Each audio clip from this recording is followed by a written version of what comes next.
In today's video, I'm going to teach you how to use Slack canvases to create and manage checklists right inside your workspace. To get started, open the Slack app and go to the channel or direct message where you want your checklist to live.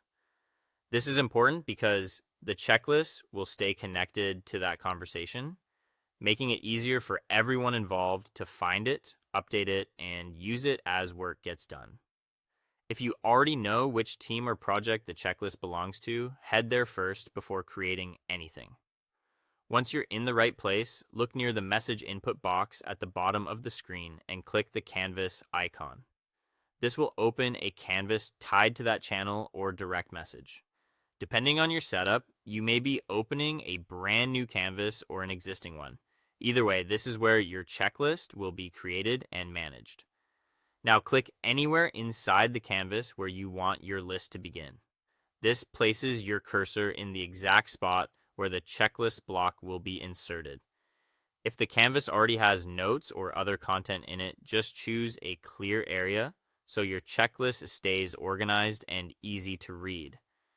Next, type a /, then the word checklist and press enter. Slack will insert an interactive checklist block for you.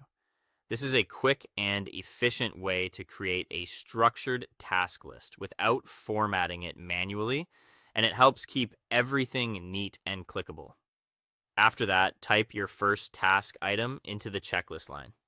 When you press enter, Slack will automatically create the next line for another task. This makes it easy to build your full list one item at a time. Keep entering each task clearly so the checklist is simple for everyone to follow. As tasks get completed, click the square box next to any item to check it off the list. This gives your team a visible way to track progress and quickly see what has already been finished.